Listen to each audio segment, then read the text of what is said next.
Hey everyone, thanks for joining me on a very special short episode of Big Daddy Jay's Woodshop. Today we're going back to where it all started for me, where the passion for creating began, fly tying. There's nothing like catching a fish off of a custom-built lure.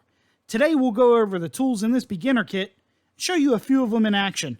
Let's get started.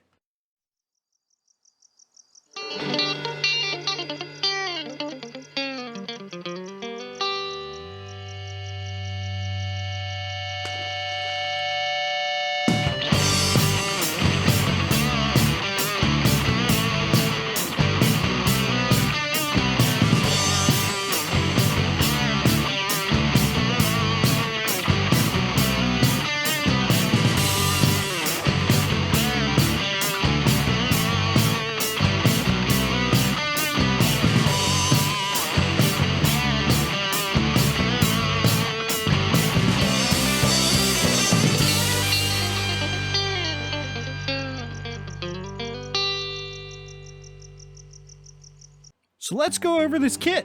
First up is this vise. It's going to hold your fly or whatever you're tying, and it's going to thread into this base here. Your kit comes with a short, sharp pair of material scissors. Next up, hackle pliers. This allows you to hold your material so you can accurately place your wraps. The next tool is your whip finisher. It may take a little while to get comfortable with, but when you do, this will be a fantastic tool to finish your flies.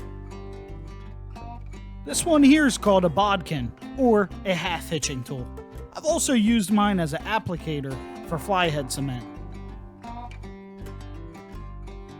Your next tool is a bobbin threader. Nothing fancy, just something to get your line through the small hole. This tool is your bobbin. This holds your spools of thread. I have multiple bobbins to hold my different color threads. The last tool in this kit is a dubbing tool. I've never actually used one, so we'll see how it performs. Now that we've gone over the basics of the tools, let's get this vise set up and go over a couple basic techniques to fly tying. We'll create a body and we'll perform a whip finish.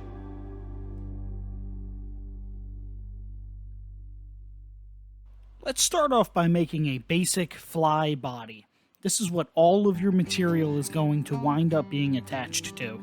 So you want to take your bobbin and your thread, press it against the shank of the hook, and then just give it several wraps until the back piece of thread is pinned against the hook. In the bottom left corner, you'll see two spools of thread, same color. The difference? The denier rating. The denier rating is the thickness of the thread. You want a heavier denier rating, a lower number, when you're doing streamers, and you want a higher number when you're doing more intricate work.